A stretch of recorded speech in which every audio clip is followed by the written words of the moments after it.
다니엘과 요한계시록이 말하게 하라.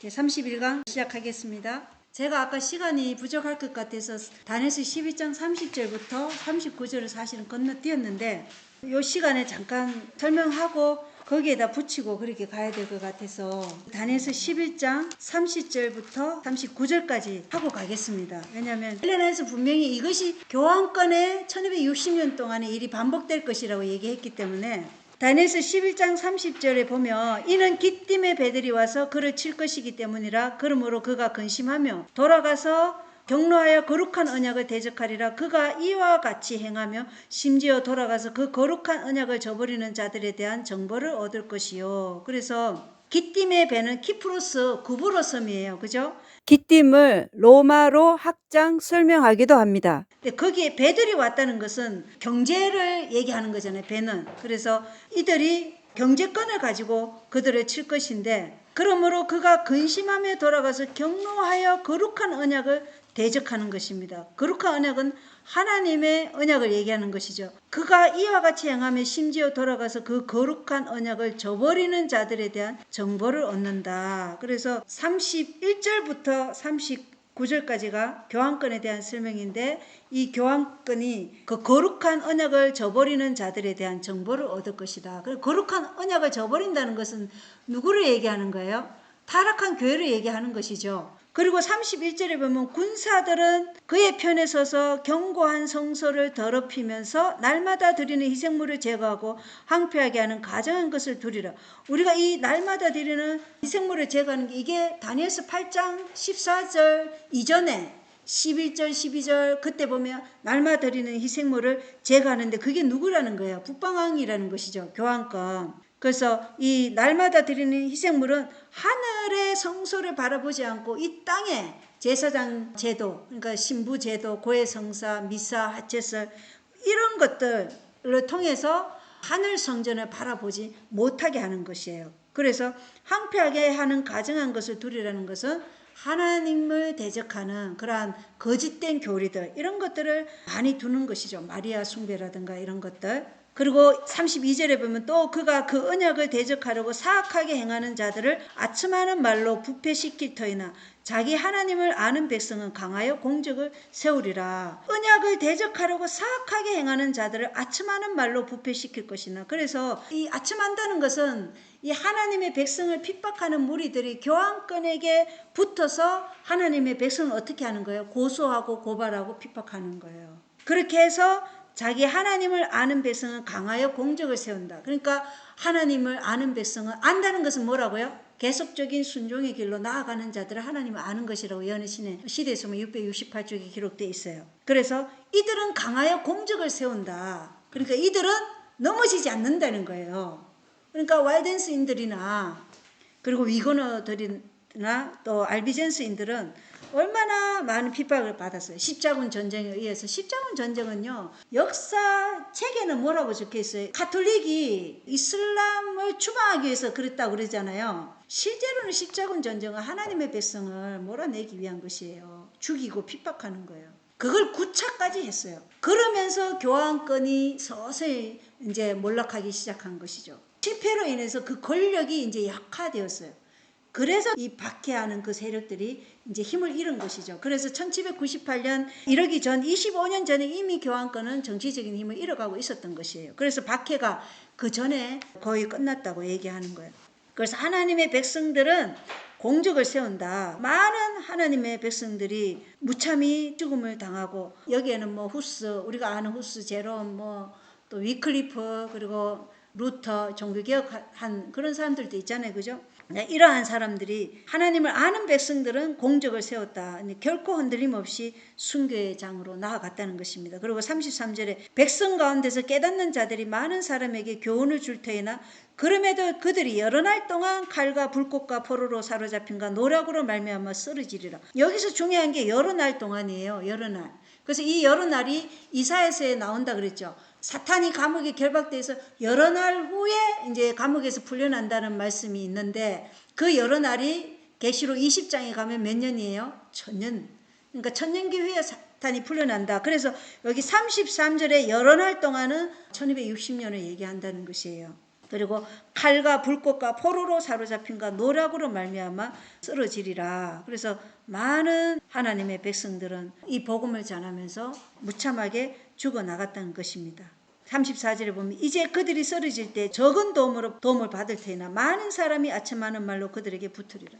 그러니까 뭐예요? 하나님의 백성은 도움을 조금밖에 못 받아요. 그러나 많은 사람들이 하나님의 백성을 핍박에 동원된다는 것이에요. 그게 십자군 전쟁으로도 핍박이 동원되었지만 각시대 대전투에 보면 원래 믿음에 같이 함께했던 형제가 어떻게 했어요? 로마군에게 붙어가지고 그가 손가락질을 딱 하면은 거기 있는 집에 있는 사람들 다 이제 끌고 나오는 거예요. 배도한 그 형제가. 그래서 그들이 무참하게 이제 죽는 일이 프랑스 혁명 때도 일어났고 그러한 일들이 일어나는 거예요. 그게 아첨하는 말로 그들에게 붙으리라 해요. 그래서 마지막은요. 많은 명목상의 재림교인들이 다 뭐예요? 배도해서 가장 악하게 하나님의 계명과 예수의 증거를 가진 자들을 핍박하는 도구가 된다고 그렇게 얘기하잖아요. 그 일이 반복될 것을 다니엘서 12장 34절에 말해주고 있다는 것이에요. 그래서 핍박을 하는데 그것을 교환권에 붙어서 아첨한다 이렇게 말을 하고 있고 35절에 또 명철한 자들 중에 몇이 쓰러져서 그들을 단련하며 정결하게 하고 희게 하되 끝이 임할 때까지 하리니 이는 그 일이 여전히 정해진 때에 관한 것이기 때문이라. 그래서 이 끝이 임할 때까지 하리니 이게 1798년 다니엘서 11장 40절 끝이 임하는 때까지 박해의 물결은 계속 간다는 것입니다. 그래서 하나님이 정해진 때를 정해놨죠. 이때까지 하나님께서 허락하신 시간이라는 것이에요. 그러니 우리가 6천년의 지구 역사를 말할 때 6천년이 하나님께서 정해놓은 지구 역사라는 것을 우리가 알 수 있겠죠. 하나님이 정해진 때가 반드시 온다는 것이에요. 그리고 36절에 보면 그 왕이 자기 뜻대로 행하며 자기를 높이고 모든 신보다 자기를 크게 하며 놀라운 것들을 말하여 신들의 하나님을 대적하고 형통하되 그분의 경로가 이루어질 때까지 하리니 이는 작정된 그것이 이루어질 것이기 때문이라. 이게 교환권이 어떻게 했는가를 보여주는 거예요. 북방왕이 자기 뜻대로 행해요. 그리고 자기를 높여요. 자기를 하나님, 지상에 있는 하나님이라고 얘기까지 하잖아요. 그리고 모든 신보다 자기를 크게 하며 놀라운 것들을 말해요. 어떻게 말하냐? 성경보다 교회의 권위가 위에 있다고 말하잖아요. 그리고 하나님조차도 이 교회가 정한 것을 따라야 한다 이렇게 말할 정도니까. 그리고 신들의 하나님을 대적하고 형통하되 그분의 경로가 이루어질 때까지 하리니 이는 작정된 그것이 이루어질 것이기 때문이라. 이게 언제예요? 1798년에 작정된 기간이 있다는 것입니다. 그리고 37절에 보면 그가 자기 조상들의 하나님과 여자들의 바라는 것을 중히 여기지 아니하며 어떤 신도 중히 여기지 아니하리니 그가 모든 것 위로 자기를 크게 하리라. 그래서 여기 자기 조상들의 하나님과 여자들의 바라는 것들을 중히 여기지 아니하며 이 여자를 교회로 생각하면 이거는 무슨 말이에요? 예수 그리스도를 중히 여기지 아니한다는 것이에요.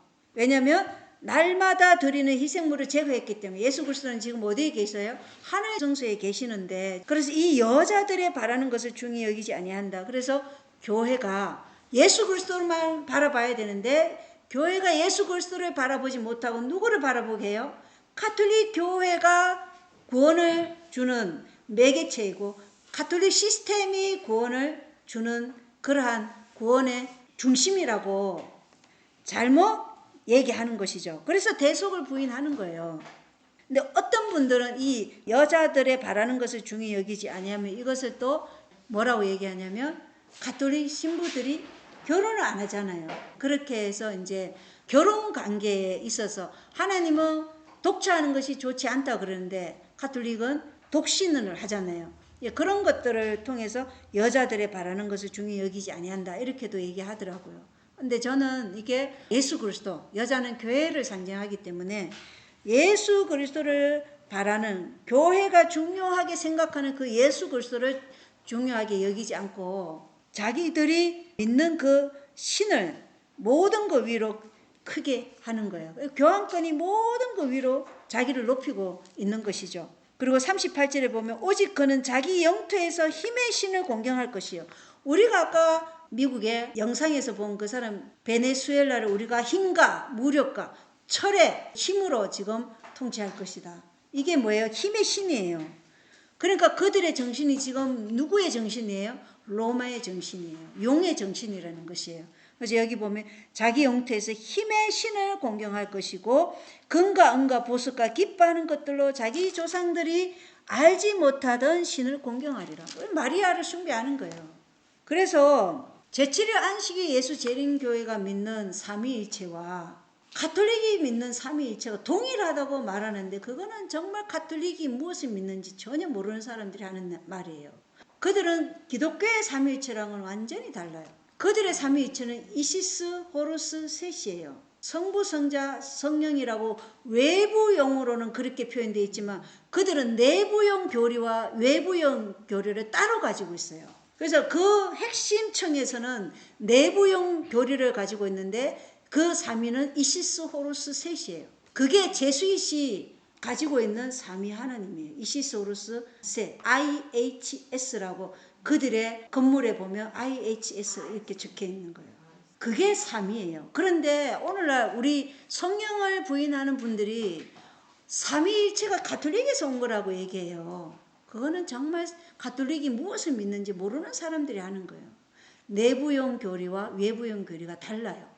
그래서 이슬람과 가톨릭도요, 종교가 거의 유사해요. 그래서 이들이 지금 금과 은과 보석, 그러니까 이제 경제권으로 온 세상을 지금 알지 못하던 신을 공경하게 하는 거예요. 루시퍼 숭배고 마리아 숭배인 것이죠. 그래서 올싱 아이라는 그 전시안이 바로 루시퍼 사단을 숭배하는 것이고, 이것의 일루미나티의 목표가 신세계 질서고 프리메이슨 목표도 마찬가지고, 제수이트 목적이 뭐였어요? 개신교를 멸절시키고 교황을 부활시켜서 결국은 신세계 질서, 루시퍼 사단을 숭배하는 것이고, 이게 프리메이슨 33도인 알버트 파이크가 그의 책에 분명하게 그렇게 되어 있어요. 뭐라고 되어 있냐면 루시퍼 사단을 숭배하는 것이라고. 그리고 39절에 보면 그가 가장 강한 요새들에서 한 이방신과 더불어 이같이 행하며 그 신을 인정하고 그 신에게 영광을 더해 줄 것이. 이 신이 뭐예요? 태양신이에요. 태양신. 왜냐? 가장 강한 요새들에서 한 이방신과 더불어 이같이 행하며 그 신을 인정하고. 그러니까 일요일이 뭐예요? 썬데이잖아요. 태양을 숭배하는 날이에요. 미트라 교회예요. 그게. 그 신을 인정하고 그 신에게 영광을 더해 줄 것이요, 또 그들로 하여금 많은 사람을 다스리게 하고 이덕을 얻기 위해 그 땅을 나누리라, 이렇게 되어 있어요. 그래서 힘의 신은 미트라 교회이고 그 힘의 신을 상징하는 것이 태양을 숭배하는 날로 일요일이 되어 있다는 것입니다. 그래서 이것을 이제 다니엘서 11장 30절부터 39절이 말해주고, 그 다음에 이제 설명할 다니엘서 11장 40절부터 45절, 이걸 지금 이제 할 것이에요. 159쪽부터 시작하겠습니다. 엘렌 화이트는 다니엘서 11장 40절로 45절에 묘사된 사건들에 대해 그녀가 그 구절들을 인용하거나 그 구절들의 용어를 사용하지 않았다면 어디서부터 그것을 찾기 시작해야 하는가. 그래서 스티븐 보 목사님은 다니엘서 12장 1절에 이 구절에 대한 엘렌 화이트의 관점을 이해하는 열쇠가 있다고 믿고, 다니엘서 11장 40절로 45절의 장황한 표현을 인용하거나 암시하지는 않았지만 그 다음 구절인 다니엘서 12장 1절과 2절은 인용했다는 것입니다.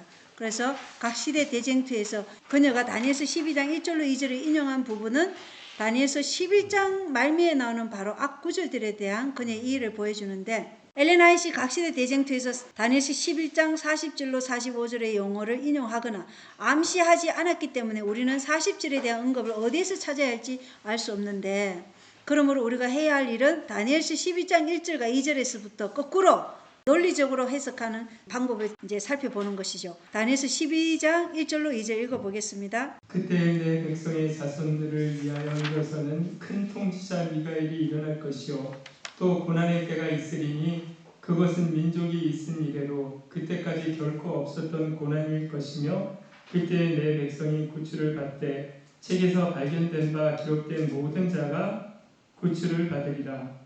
땅의 티끌 속에서 잠자는 자들 중에 많은 사람이 깨어나 얼마는 영전하는 생명에 이르고 얼마는 수치와 영전하는 치욕에 이르며. 위에 굵은 글씨를 보면 네 가지 연속적인 사건을 설명하고 있는데, 첫 번째가 뭐예요?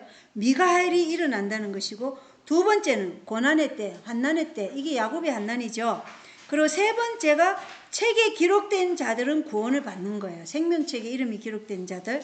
그리고 네 번째가 특별 부활이 있는데 영원한 생명에 이르는 사람들의 특별 부활도 있고 영원한 멸망에 이르게 하는 사람들의 특별 부활도 있다는 것입니다. 그래서 셋째 천사의 기별을 받아들이고 죽은 자들의 특별 부활이 있고 그들은 예수님의 재림을 미리 그 광경을 보기 위해서 특별 부활을 하고 악인들은 예수님을 찌른 자들도 특별 부활해서 예수님의 재림의 광경을 목격하게 하신다는 거예요. 그래서 엘렌 화이트이 각 시대 대쟁투에서 이 네 가지 사건을 어떻게 역순으로 전개했는지 넷째 항목부터 시작하여 첫째까지 거꾸로 한번 살펴본다는 것입니다. 넷째 항목이 대쟁투 637쪽에 있는데 엘렌 화이트는 다니엘서 12장 2절을 인용하여 목록의 넷째 항목인 특별부활을 설명했고 다니엘서 12장 2절은 땅의 티끌 속에서 잠자는 자들 중에 많은 사람이 깨어나 얼마나 영존한 생명에 이르고 얼마나 수치와 영존한 치욕에 이른다 이렇게 써져 있는 이 말씀을 대쟁투 637쪽에 기록했고 셋째 항목에 대해서 그러니까 책에 기록된 자들의 구원에 대해서는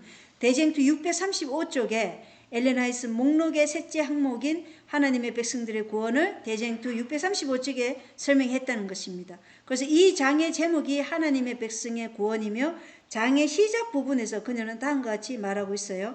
대쟁투 637조 읽어보겠습니다. 하나님의 백성들은 옥중에서 혹은 산림과 산중의 존박한 곳에 숨어서 여전히 하나님의 보호를 탄원한다. 그러는 동안 각처에는 무장한 사람들의 단체들이 악한 천사의 무리들에게 충동되어 살해할 준비를 서두르고 있다. 이스라엘의 하나님께서 당신의 택한 백성을 구원하시려 일어나실 때는 바로 위기 일발의 순간이다. 예, 여기 보면 어떤 사람은 뭐 옥중에서 또는 산림과 산중의 적막한 곳에서 피해서 하나님의 보호를 탄원하고 있다는 것이죠. 그래서 이 셋째 항목이 책에 기록된 자들의 구원이 있다는 것입니다. 넷째 항목 미가엘이 일어나서 당신의 백성을 구원하시는 거고, 그죠? 그 다음에 엘렌 화이트는 이전 장 환난의 때를 다음 장의 중심 주제를 소개하며 결론 짓는데 대쟁투 634쪽에 있어요. 읽어보겠습니다. 주님의 재림을 꾸준하게 기다려온 사람들, 그들의 이름이 생명책에 기록된 사람들의 구원은 영광스러울 것이다. 예, 이름이 생명책에 기록된 사람들, 짐승에게 경배하지 않은 자들이 많이 이름의 생명책에 기록되겠죠. 왜냐하면 모든 인류는 그것으로 결정이 나기 때문에 마지막 시대는. 그리고 셋째 항목이 대쟁투 635쪽인데 그게 이제 이름이 생명책에 기록된 자들은 다 구원을 받을 것이고 둘째 항목이 환난의 때 그리고 둘째 항목은 대쟁투 616쪽에 엘렌 화이트 목록의 둘째 항목을 하나님의 백성이 겪게 될 환난의 때를 설명하며 다음과 같이 묘사하고 있어요. 대쟁투 616절 읽어보겠습니다. 그때 하나님의 백성들은 선지자가 야고야 환난의 때라고 묘사한 고난과 고통에 빠지게 될 것이다. 예, 그때가 대쟁투 616쪽이고 지금 읽은 거죠. 하나님의 백성들은 선지자가 야곱의 환난의 때라고 묘사한 고난과 고통에 빠지게 될 것이다. 이때가 사형명령이 내렸을 때예요. 그래서 사형명령은 셋째 재앙이 내렸을 때를 기점으로 여섯째 재앙의 유프라테스 강물이 마르기 전까지 그 사형명령이 유효한 시간이에요. 그리고 그때 여섯 재앙 때 마르면서 일곱 번째 나팔이 불려지면 예수님 재림하는 것이죠. 그래서 야곱의 환난의 때는 바로 요때 셋째 재앙부터 여섯째 재앙 아니면 셋째 재앙이 끝나고 넷째 재앙 전일지 모르겠지만 하여튼 그 시점에서 사형명령이 주어지고 어느 날에 죽이라 이런 명령이 떨어지는 것이죠. 그리고 첫째 항목 미가엘이 일어난다. 대쟁투 613쪽에 엘렌 화이트는 환난의 때 챕터를 다니엘서 12장 1절을 인용하면서 시작한 다음 목록의 첫째 항목인 미가엘이 일어난다는 것의 의미를 설명하고 있는데 대쟁투 613쪽이에요. 그때 예수님께서 하늘 성소에서 당신의 중보 사업을 그치신다. 주님께서 성소를 떠나실 때 이 땅의 거민들에게는 암흑이 덮인다. 이처럼 두려운 시기에 의인들은 중보자 없이 거룩하신 하나님 앞에서 살아야 한다. 예, 예수님이 지성소에서 나오시며 의인들은 중보자 없이 거룩하신 하나님 앞에서 살아야 하지만 예수님이 당신의 백성을 보호하시려고 일어선다고 그랬어요. 그래서 이 미가엘의 일어남은 바로 이때라는 것이에요. 중보사업이 그치고 일곱 재앙이 내릴 때 그때 미가엘이 하나님의 백성을 보호하기 위해서 일어서는 것이고 우리는 성령의 인침을 받은 하나님의 백성들은 안전하다는 것입니다. 그리고 다니엘서 12장 1절로 2절에 대한 엘렌 화이트의 주석을 요약해 보면 이제 엘렌 화이트이 다니엘서 12장 1절로 2절을 본문 순서대로 전개한 내용을 살펴보는데 대쟁투 613쪽은 미가엘의 일어섬이고 616쪽은 한난의 때를 얘기하고 635쪽은 하나님의 백성이 구원받은 것을 얘기하고 637쪽은 특별 부활이 있다는 것을 얘기해줘요. 그래서 통찰력이 있는 독자라면 엘렌 화이트이 각 시대 대쟁투에서 다니엘서 12장 1절로 2절의 사건들을 다니엘 12장 1절로 2절에 나오는 정확한 순서대로 전개한다는 것을 알아차릴 것이라는 거예요. 그래서 여기 그때의 at that time이라는 이 그때에 대한 학대 설명이 다니엘서 12장 1절 그때에 이 말이 있어요. 그죠? 그때에. 이때가 언제냐? 내 백성의 자손들을 위해 일하는 큰 통치자 미가엘이 일어날 것이라는 이 그때. 여기에 대한 학대 설명이 어떤 것이냐면 우리는 다니엘서 12장 1절로 2절을 바로 앞의 문맥과 분리하여 이해할 수 없다는 것입니다. 왜냐? 앞에 그때가 있기 때문에. 왜냐하면 이 구절들은 11장 말미에 나오는 사건들의 연속이기 때문에 분리해서 이해할 수 없다. 그래서 다니엘 12장 1절이 시간적 언급, 즉 그때로 시작하기 때문에 이를 알 수 있다는 것입니다.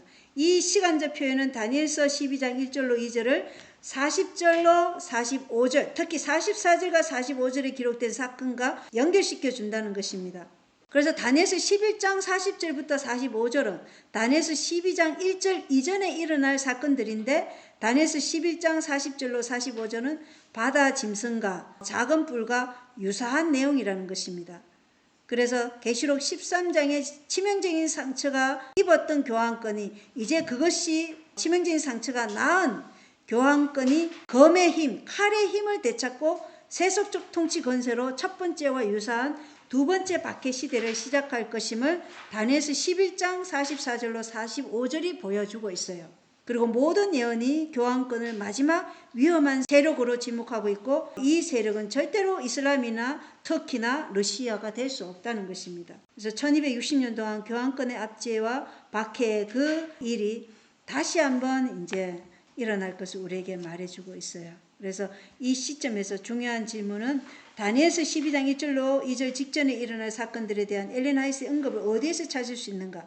답은 분명한데 미가엘이 일어나는 것에 대해 이야기하는 챕터 바로 앞부분에서 그 내용을 찾아야 한다는 것입니다. 다니엘서 11장 44절 후반에서 45절까지와 12장 1절의 문학적 구조를 보면 다니엘서 11장 44절로 45절의 문학적 구조를 주의 깊게 살펴보고 이 두 구절이 다니엘 12장 1절로 2절과 어떻게 연관되는지 살펴보는데 이것의 목적은 그때라는 표현이 가리키는 사건을 확인하는 것이고 다니엘서 12장 44절로 45절을 다니엘서 12장 1절과 주의 깊게 비교해 보면 두 구절이 같은 사건을 같은 순서로 묘사하지만 용어와 강조점이 다르다는 것을 알 수 있다는 것입니다. 그래서 ABC로 보면 A는 북방왕이 나아가서 많은 사람을 멸하며 완전히 없애려 한다고 다니엘서 11장 44절에 기록되어 있다는 것입니다.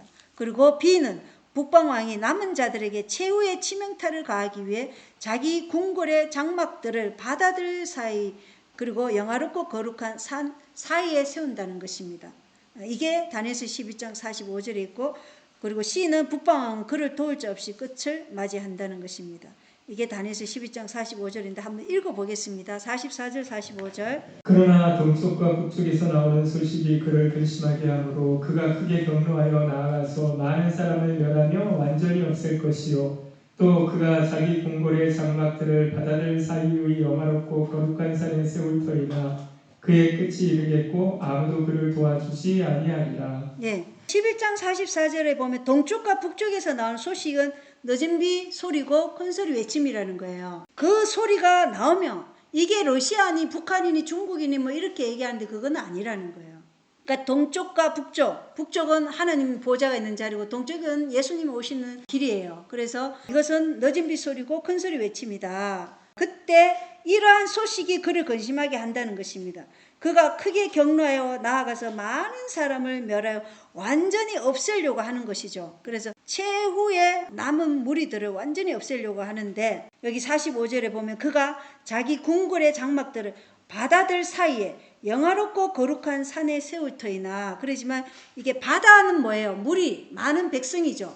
그리고 영화롭고 거룩한 산은 뭐예요? 하나님의 백성을 얘기하는 것이죠. 그 사이에 자기 장막을 세운다는 것이죠. 그러니까 전략적인 위치에 자신의 장막을 설치하는 것이죠. 사형 명령을 통해서 북방왕은 그들을 모두 없애려고 하는데, 그러나 그의 끝이 이르겠고 아무도 그를 도와줄 자가 없이 끝을 맺는다. 이게 다니엘서 12장 44절로 45절이고, 다니엘서 12장 1절은 남은 자들의 위기와 구원에 초점을 맞추는데, 읽어보겠습니다. 다니엘서 12장 1절.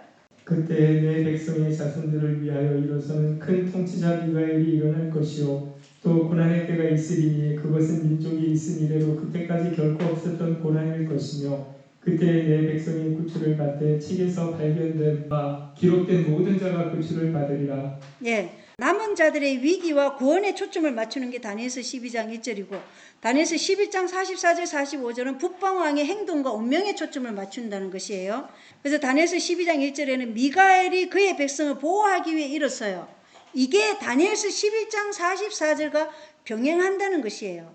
왜냐, 다니엘서 12장 44절에 이 북방왕이 나아가서 많은 사람을 멸하면 완전히 없애려고 하잖아요. 그죠? 사형 명령을 통해서 그렇게 할 수 있다는 것입니다. 그래서 이게 병행을 하고, 그리고 전에 없던 환난의 때가 오는 거예요. 창세 이래로 없던 환난의 때는 다니엘서 11장 45절과 병행한다는 것입니다.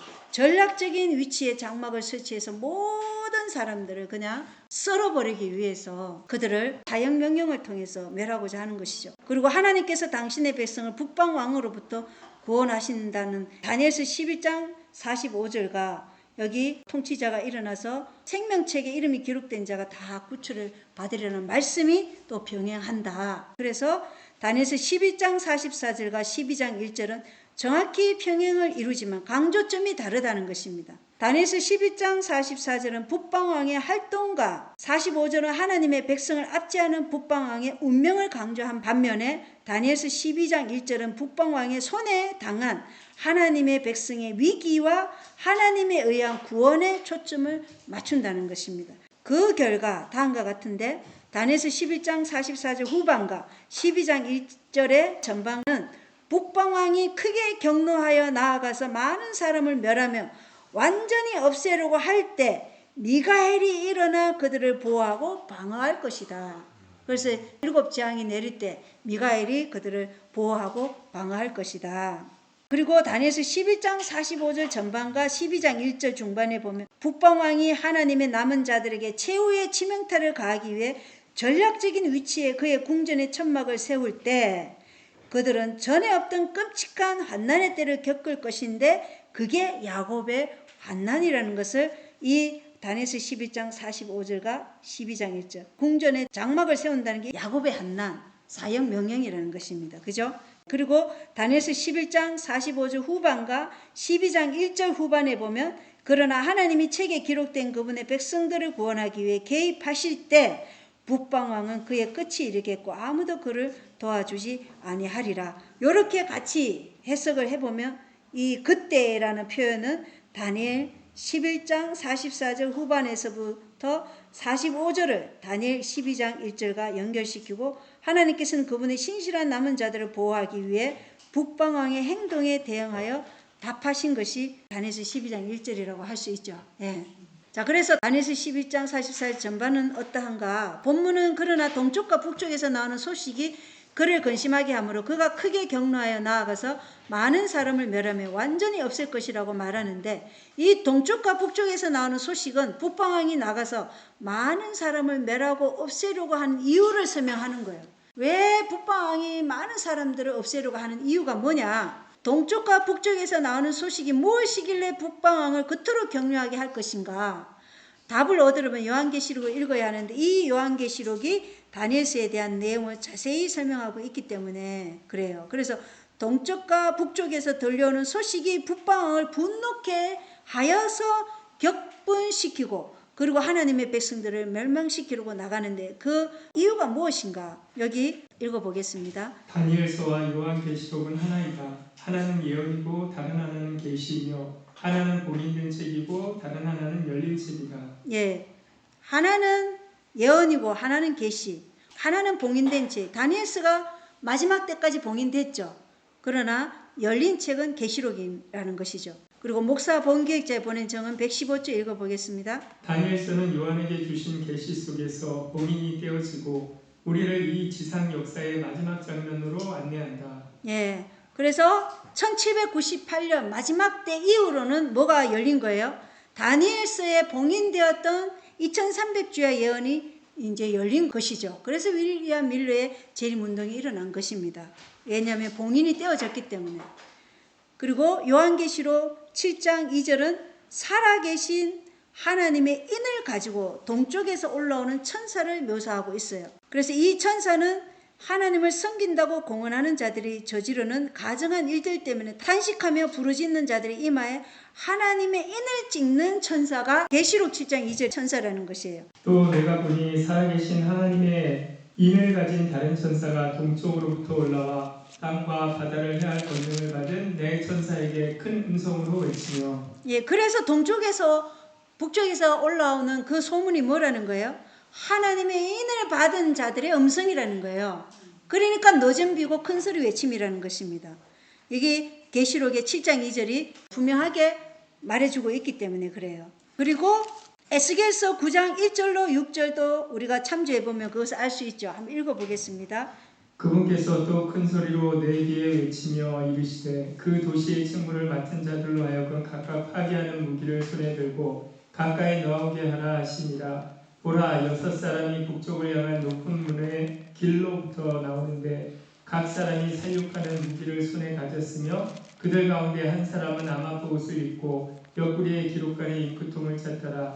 그들이 들어와 노제단 곁에 섰더라. 그룹 위에 머물러 있던 이스라엘의 하나님의 영광이 그룹으로부터 떠나 올라가서 그 집의 문지방에 이르매 그분께서 아마포 옷을 입고 옆구리에 기록관의 잉크통을 찬 사람을 부르시니라.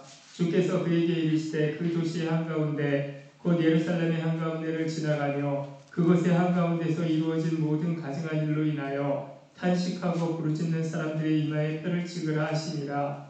또 그분께서 내가 듣는 데서 다른 자들에게 이르시되 너희는 그를 따라 그 도시를 지나가며 사람들을 치되 너희 눈이 아끼지 말고 너희가 불쌍히 여기지도 말며 늙은 자와 젊은 자와 처녀와 어린아이와 여자를 철저히 죽이되 표가 있는 자에게는 가까이 가지 말라. 내 성소에서부터 시작하라 하시니 이에 그들이 그 집 앞에 있던 원로들부터 죽이기 시작하더라. 예, 여기 보면 예루살렘 멸망 전에 하나님의 백성을 하나님께서 인치심으로 보호하는 거예요. 마찬가지로 우리도 7 재앙이 내리기 전에 하나님께서 다른 천사가 동쪽으로부터 올라온다 그랬잖아요. 그래서 동쪽과 북쪽에서, 북쪽은 하나님의 보좌가 있는 자리예요. 그래서 동쪽은 하나님의 인치심을 받은 사람들이 외치는 소리가 늦은 비 큰 소리 외침이라는 것입니다. 이와는 대조적으로 우리가 본 요한계시록 7장 2절과 에스겔서 9장 1절로 6절도 읽어봤는데 이와는 대조적으로 요한계시록 13장 11절로 18절에 나오는 땅 짐승은 불신실한 자들에게 짐승의 표를 주고 탄식하며 부르짖는 자들에게는 사형을 선고할 것이라는 것이에요. 그래서 매매를 못하게 세계 최강의 경제력 그리고 경배하지 않는 자에게는 누구든지 죽이게 하더라. 그래서 세계 최강의 군사적 힘을 가지고 또 정치적인 힘으로 경배하도록 하는 것이죠. 그래서 경배하지 않는 자들은 다 죽이게 하니라. 따라서 동쪽에서 온 인치는 천사의 사역은 짐승의 표를 받은 악인들을 분노하게 할 것이다. 왜냐? 본인들은 인을 받지 않고 하나님의 인을 받은 자들이 소수의 무리이기 때문입니다. 그래서 이들이 분노한다. 왜 분노한다고요? 인침을 받았기 때문에 분노하는 거예요. 그럼 인침을 받았다는 것은 사단이 이제 멸망할 것이라는 확실한 증거잖아요. 하나님의 인침을 받은 자가 없어야 사단도 멸망하지 않는데 이 땅에 인침을 받았다는 것은 완전한 하나님의 백성이 나타났다는 거예요. 그래서 사탄이 분노하는 거예요. 요한계시록 18장 1절로 5절은 하늘에서 내려오는 강력한 큰 소리 외침의 천사를 생생하게 묘사하는데 이 강력한 천사는 바벨론의 죄를 폭로하며 짐승의 표를 거부하고 바벨론이 마지막 7 재앙을 겪어서 아무도 도울 수 없는 끝에 이르기 전에 그곳에서 나오라고 하나님의 신실한 남은 자들에게 분명하게 외치는 것입니다. 따라서 요한계시록은 동쪽과 북쪽에서 전해지는 소식을 인침의 기별이자 바벨론에서 나오라는 부르심으로 규정하고 있는 것이에요. 계시록 18장 2절로 5절 읽겠습니다.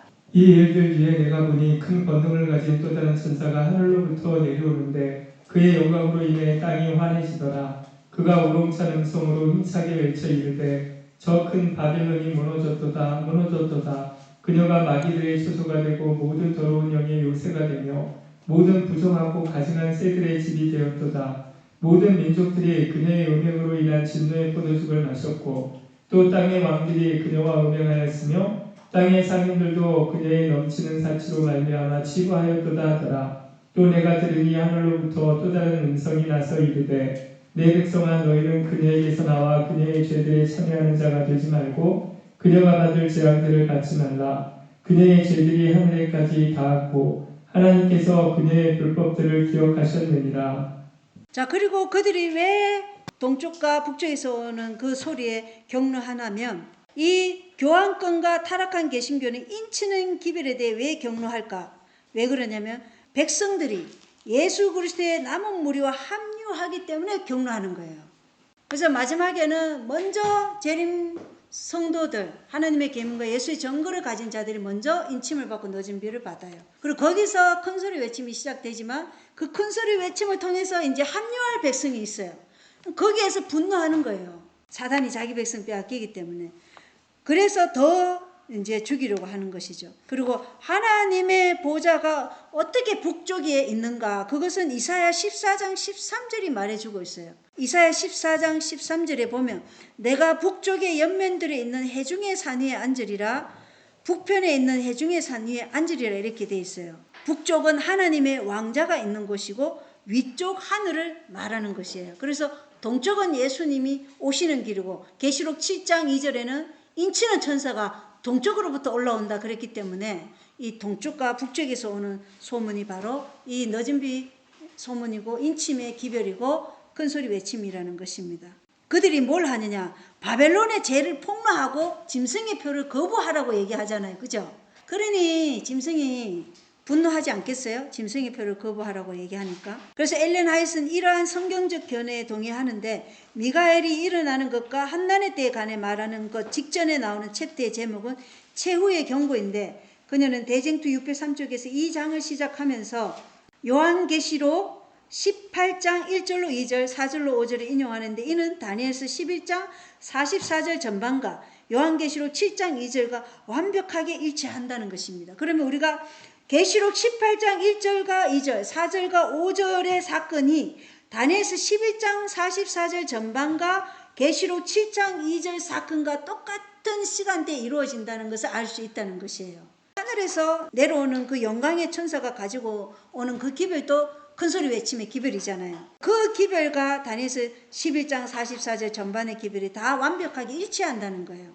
중요하겠죠. 그죠? 네, 그런 다음 각시대 대쟁투 605쪽에 세상을 분열시킬 문제에 대해 다음과 같이 설명하는데 읽어보겠습니다. 넷째 계명을 지키는 대신에 국가의 법률과에 위치되도록 거짓 안식일을 지키는 것은 하나님과 반대되는 세력에 충성하는 표가 되는 한편 하나님의 율법을 쫓아 참 안식일을 지키는 것은 창조주께 충성하는 증거가 된다.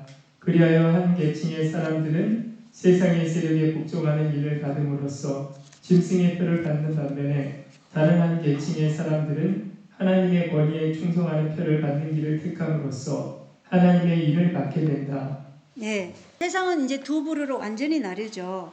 짐승의 표를 받든가 하나님의 인을 받든가 하나님의 권위에 충성하는가 아니면은 인간의 권위에 충성하든가.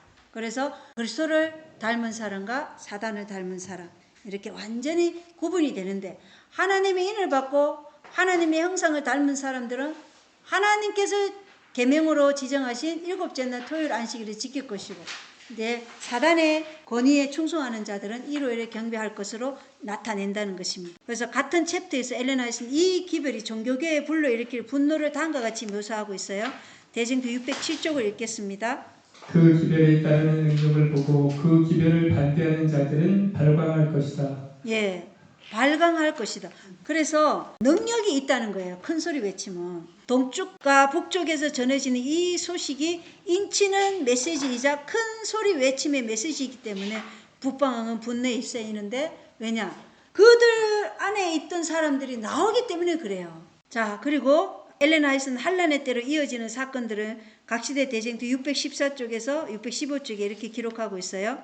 마지막 경고에 따른 능력은 악인들을 경록해 해왔다. 그들의 분노는 기별을 받아들인 모든 사람들에 대하여 일어나고 사단은 증오와 박해의 정신을 극도로 격발시킬 것이다. 예, 이런 표현까지 쓸 정도로 완전히 정말 미쳐 팔짝 날뛰는 거죠. 큰 소리 외침이 그래서 악인들을 경록해 하는 이유가 이것이 예수 그리스도의 영광으로 땅이 환해지는 기별이에요. 왜냐하면 물이 바다를 덮은 같이 하나님의 영광을 아는 지식이 땅에 환해진다는 것은 이 인침을 받은 백성들이 그리스도의 품성으로 이 기별을 전하는 거예요. 그래서 그때는 이렇게 찔러도 그 사람들이 거기에 대해서 뭐 반박하거나 분노하거나 이런 게 전혀 없어요.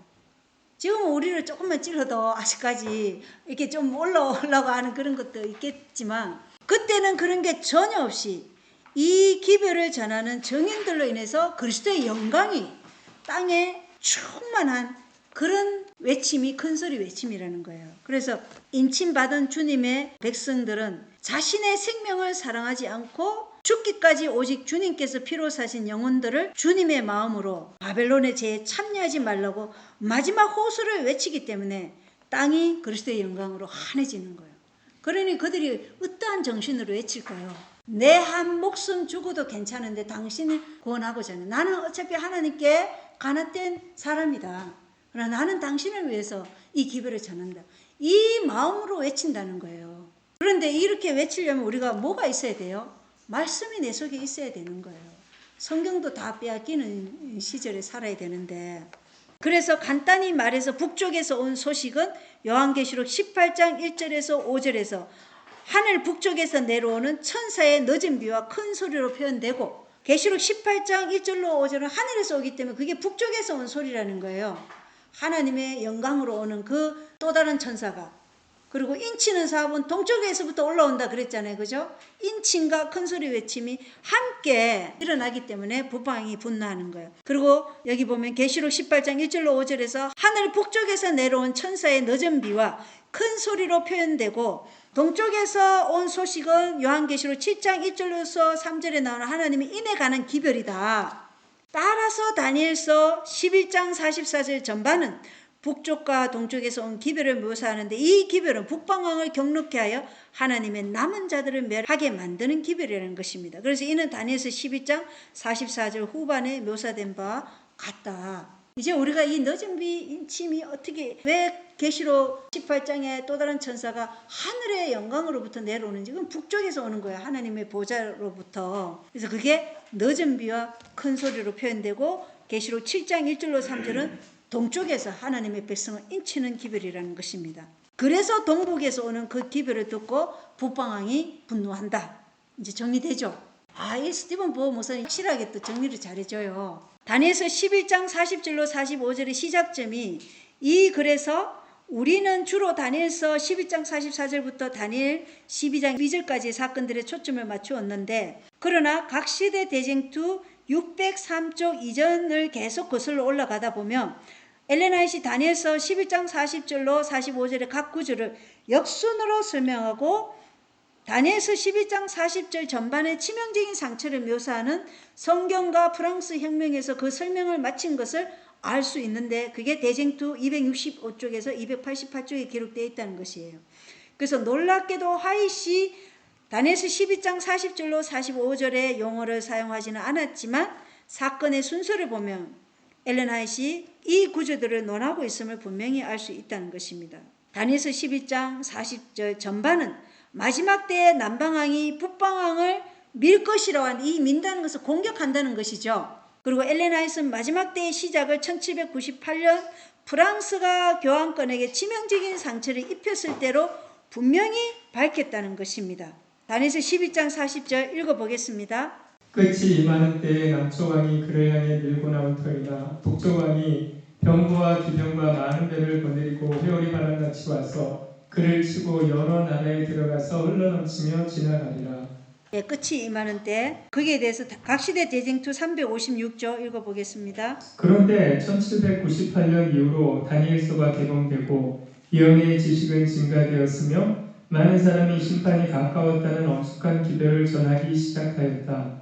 1798년이 마지막 때 끝이 임하는 때 이후로 다니엘서가 개봉되고 예언의 지식은 전가되었으며 많은 사람이 심판이 가까웠다는 엄숙한 기별을 전하기 시작했어요. 그래서 이게 우리가 각 시대 대쟁투에 보면 많은 사람들이 있어요. 유대인이었는데 개중에서 이 재림을 전하려고 온 나라를 돌아다닌 조셉 울프라는 사람도 있고 하여튼 많아요. 윌리엄 밀리만 그렇게 한 게 아니고 여러 인물들이 있더라고요.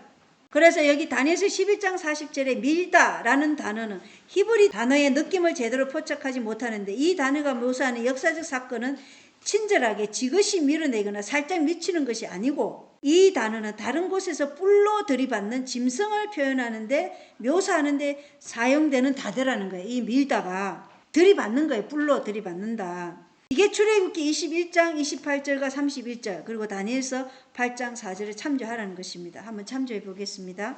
출애굽기 21장 28절 그리고 31절.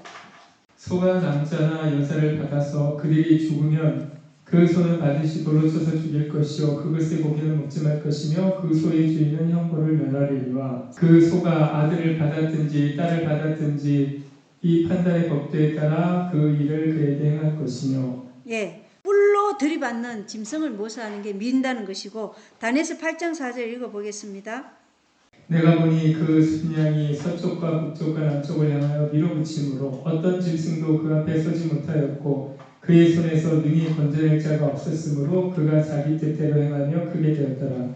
예, 그래서 순양이 새 나라를 밀어붙인다, 공격을 한다는 것이죠. 뿔로 들이받는다.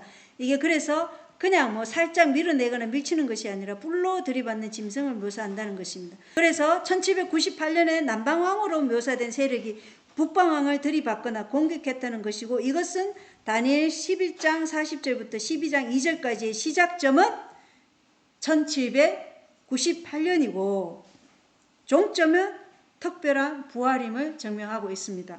그래서 특별 부활은 언제예요? 예수님이 재림하기 전 특별 부활까지 다니엘서 12장 2절까지 얘기해주고 있다는 것이에요. 그래서 여기 이제 남방왕은 누구인가? 제7회 안식일 예수 재림교회 예언 연구자들은 북방왕이 교황권을 상징한다고 보고 있는데 게다가 최근까지 남방왕은 프랑스 혁명에서 비롯된 세속주의를 상징한다는 의견이 널리 퍼져 있었어요.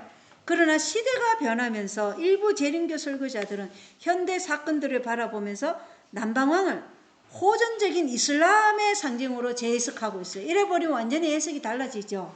문자적으로나 지리적으로 볼 때 남방왕은 이집트인데 이는 이집트가 지리적으로 이스라엘 남쪽에 있는 왕국이었기 때문이고 그러나 종말론에서 우리는 문자적인 지리적인 위치가 아니라 세계적인 체제를 다루고 있다는 것입니다.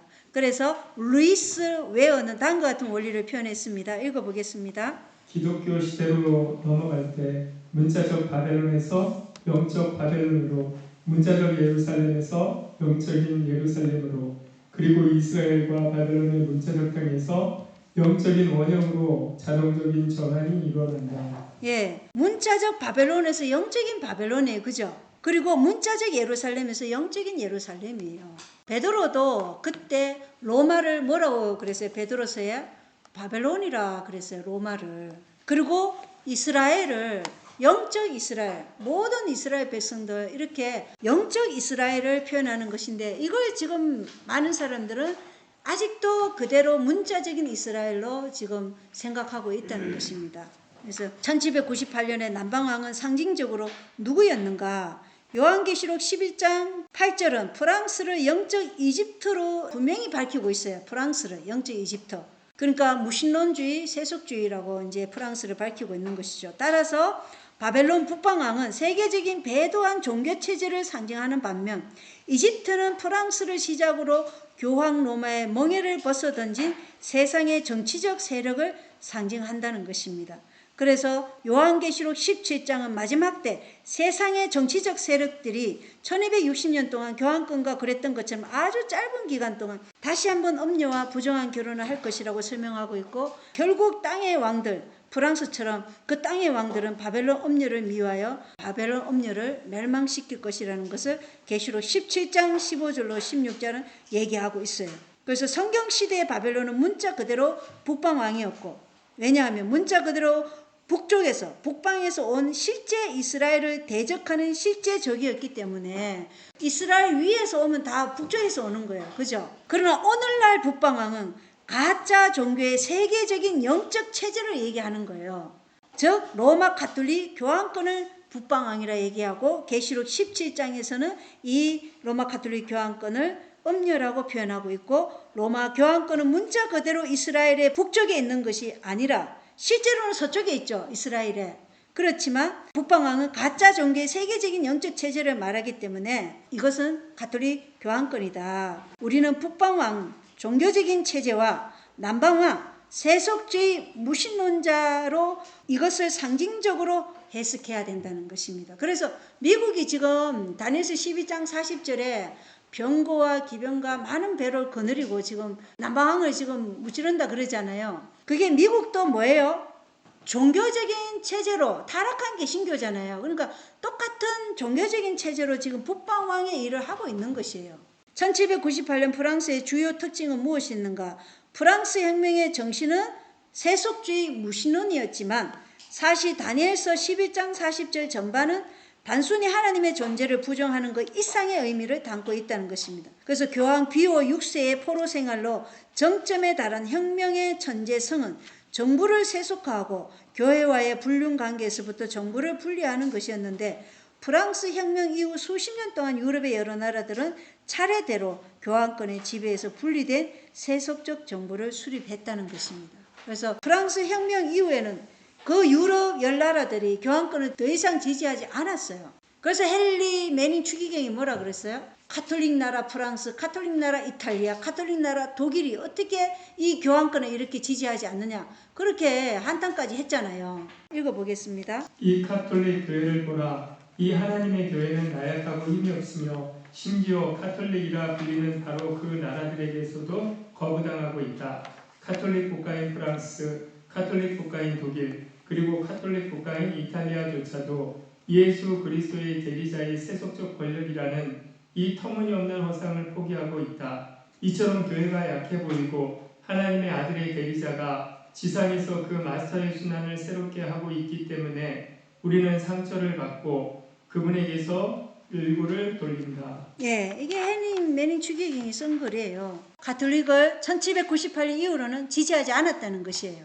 그리고 1870년 빅토리오 에마누엘레 2세가 교황령을 몰수하고 이탈리아를 통일하자 교황들은 이에 항의하며 1929년까지 스스로를 바티칸의 포로라고 선언했고, 엘레나이스는 교황권이 과거처럼 권력을 행사하지 못하는 이유를 다음과 같이 설명하는데, 각시대 대쟁투 564쪽 읽어보겠습니다. 현재 세속적 정부들에 의하여 가해져 있는 억제가 제거되고 로마교가 이전의 권세를 회복하게 되면 그의 박해와 확정이 급속히 부활될 것이다. 예, 현재 세속적 정부들에 의해 가해져 있는 그 억제, 이제 그 억제가 이제 제거되면 로마교가 이전의 권세를 회복하게 되면 그의 박해와 확정이 급속히 부활하게 될 것이다. 그래서 이 열 나라들, 유럽 열 나라만 얘기하는 것이 아니라 마지막에는 뭐예요? 전 세계적이라 그랬잖아요. 전 세계적인 왕들이 교황권에게 권능과 힘을 부여할 것입니다.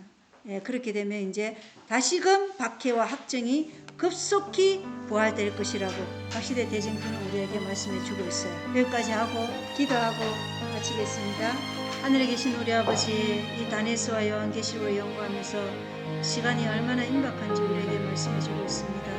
우리는 지금 우리의 직분이 무엇인지, 우리의 사명이 무엇인지, 하나님께서 우리를 왜 부르시고 우리를 선택해서 하나님의 도구로 사용하시고자 하시는 그 일이 무엇인지 우리가 분명히 알게 도와주시옵소서.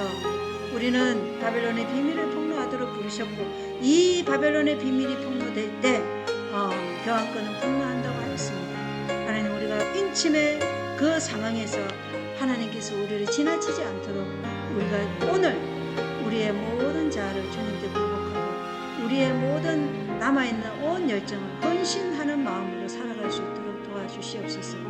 그 어떠한 수고가 따를지라도 우리가 온전히 주님의 것으로 간합될 수 있도록 우리를 받아주시옵소서. 그리하여 우리가 이 땅에서 남은 얼마 남지 않은 이 은혜의 시간 인도하여 주시고 그 어떤 것도 하나님의 영광을 위해서 살아가는 우리의 생애에 사단이 틈을 타서 우리를 미혹하지 않도록 항상 주님께 온전히 안착되어 있는 그러한 지혜로운 자로서 살아갈 수 있도록 인도하여 주시옵소서. 예수 그리스도 이름으로 간절히 기도합니다. 아멘.